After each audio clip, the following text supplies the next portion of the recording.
You know what's something people always seem to hate, regardless of the game? The meta. Oh, the meta is always so annoying. This weapon or character or move or option is just too good. And it's very easy to just hate things because they're the best in the game. However, meta is a necessity, and it doesn't even have to be a bad thing. The right weapons at the top of the game can enhance it more than anything else, and that's what I want to talk about. In one of my most important videos yet, we're going to be covering the Splash-O-Matic and Ballpoint, Splatoon 3's top tiers, and why they absolutely need to stay on top of the game for as long as possible. These two are the perfect examples of what a healthy meta weapon should look like, and I'm going to take a deep dive into why. So subscribe if you enjoy, and let's get started. Before we get into what makes a good meta weapon, we're going to have to travel back to the not-so-distant past to take a look at some awful meta weapons. Let's talk about the Kensa Splattershot and NZAP 85 from the end of Splatoon 2. These weapons both mostly focused on lethal bomb spam, paint, and missile and armor output, with such extreme strengths that this is basically what you had to do for 99% of a match. Both of these specials basically completely disable slower or one-shot weapons from functioning, since they simply cannot move or kill fast enough. Even weapons that aren't super slow or don't kill super slow, like Sloshing Machine, also struggled a lot at the end of this game's lifespan, even if it's not as bad as something like Range Blaster or E-Liter, for example. Similarly, these meta weapons also change what you could run with these weapons. Since you had global coordination specials that happened regardless of what the other team did, everything you pick must take advantage and play around this in some way. This led to a metagame with extremely little things in it, where outside of Foil Squeezer and Kensa 52, weapons with their own share of problems, were all weapons that played the exact same playstyle as these two did. It's a meta that encouraged more of the same limited thing, and that's what made it bad. By the end of the game's lifespan, it was just a bunch of shooters that could keep up with the special output, dodge the missiles, and paint around and stay alive the whole game. Now in Splatoon 3, we have the top tiers of Splash and Ballpoint, which have the exact opposite effect of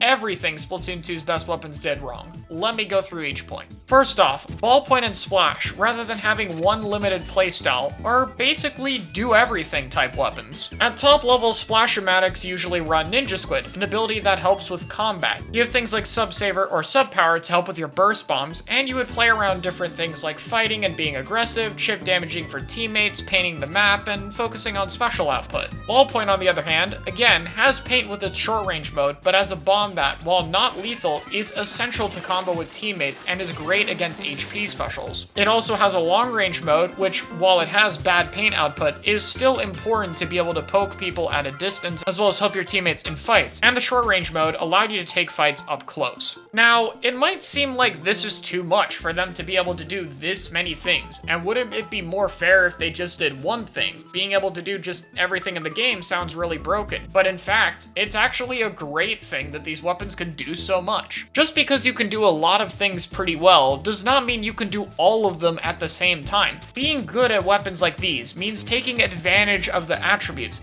not just painting and going for special the whole game like you did in Splatoon 2. And the best players are good at knowing which to do of these at all times and positioning accordingly, giving not only a high skill ceiling, but more creative and unique plays. For example, Kiver on Alliance Rogue tends to be more stealthy and aggressive, which makes sense since he works with a carbon roller and has a Neo Splash to cover the paint and allow him to adapt to his team. Jackpot, on the other hand, has a player named .Q, who has 3 very aggressive teammates, so they play much more for the paint, burst damage, and staying alive with as little deaths as possible while still being close enough to their team to help them with fights. These unique playstyles are really cool, and it's a great way for players of these weapons to be able to express themselves or adapt in their comps. Speaking of which, you might have noticed that some of these playstyles are to enable different weapons, such as a carbon roller, which is another thing Splatoon 2's top tiers failed to do. Splash and Ballpoint being able to do all of the things they can do is not just nice for the players using them, but it's also great for other people who might use weapons with flaws that need to be made up for or played around. More niche weapons can be ran with one, if not both of these weapons at all, and some of these weapons that don't work with things, such as a backline not working with Ballpoint, easily work with Splash, and more shorter range orientated comps can easily work with Ballpoint if Splash doesn't help that problem. There's pretty much no weapon in the entire game that won't want one of these weapons alongside it, which is great. If you have a range blaster and you need paint and chip damage, Splash can do that. If you have a 52 that needs help getting in since it has a wall, you can run a Ballpoint with it.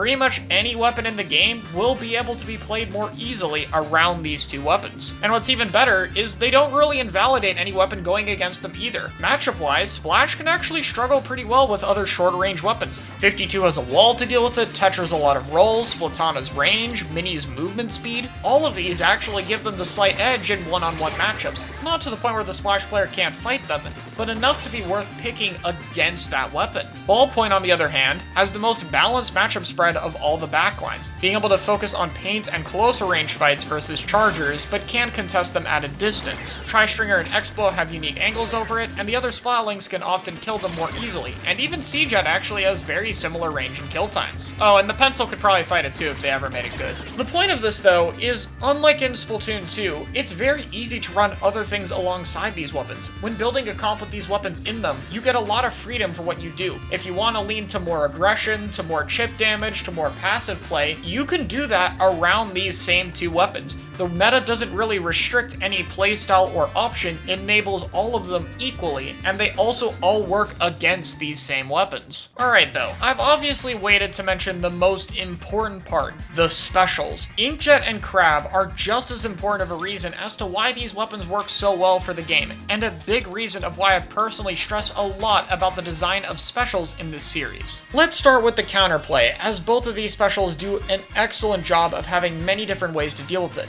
The most important is the fact that these specials are very slow and very anchored to where you first pop them. Crab and Inkjet both have incredibly limited movement speed, and Inkjet has a recall. This means if you fight a Splash before they Crab, for example, and you force it further away, it's going to get much less value than it would in a more optimal and upfront position. This means when going against these players, you can have counterplay before their specials are even popped. On top of that, even if they are used in the right position, both of them take a while to get actual kills, giving you time to react. Crab has to charge up or hit multiple hits with its secondary fire, and while there is a one-shot combo, it is extremely hard to land, and prevents you from charging it up and getting more reliable picks that way. Inkjet, on the other hand, has a slow shot speed, meaning directs are only really super reliable up close, and if you're going for multiple hits to kill, the shots have a slow fire rate, allowing players to react and move to try to get out of the way, as well as them being actually pretty easy to parry with your squid rolls.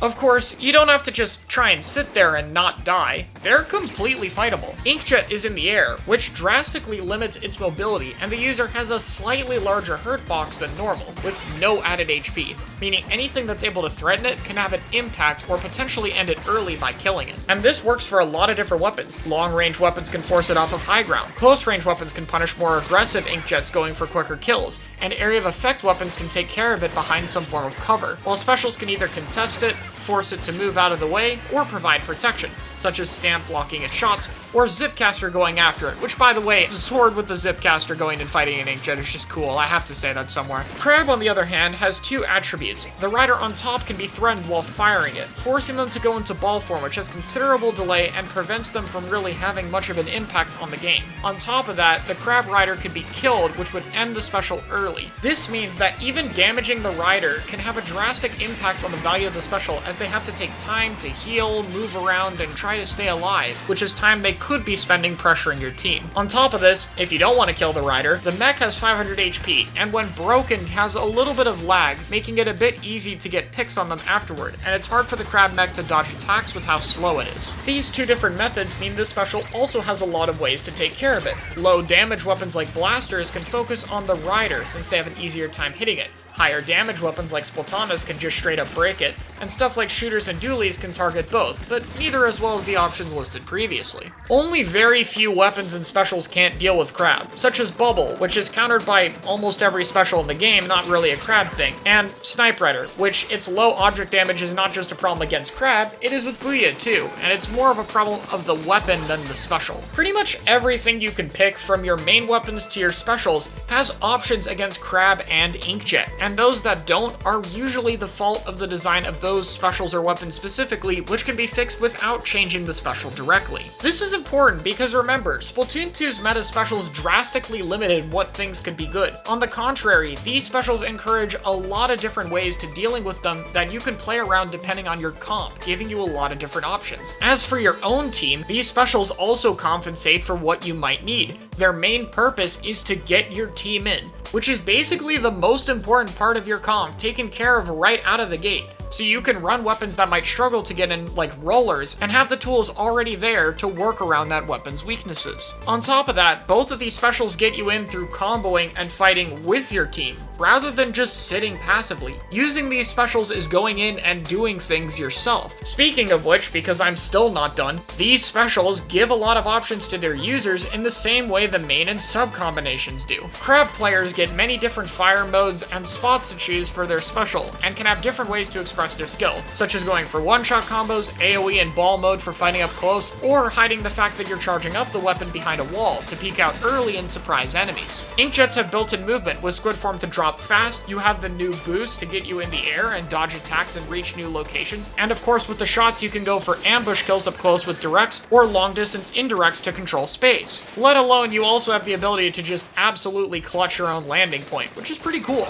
Basically, these specials are really fun to use, not just fair to go against. Both sides work great here. Now look, the point of this video isn't just to yell praise at Splatoon 3's top tiers, but it's to show an example that meta weapons don't have to be bad. Good meta weapons can be amazing for the game, and right now we're lucky to not just have one, but two of them. And I think it's important as a competitive scene to understand what weapons like these can do for the game, enabling weapons that could normally struggle to be picked into team comps, giving options to circumnavigate some of the game's flaws, like getting you in on the weapons maps, and having diverse and unique playstyles with both the main and special that are fun and can carve identities for the user. I think it's important to understand and appreciate things while we can. Maybe Nintendo will also realize this, and the next few patches will continue to add and buff new things to work alongside these better, or maybe even make new weapons like the NZAP 89 be able to join them as other amazing meta weapons that can enable new options and styles for its team and those fighting it. Maybe this amazing set of top tiers, rather than getting nerfed and decreasing the viability of weapons as a whole, can get larger, and we can have one of the best metas we have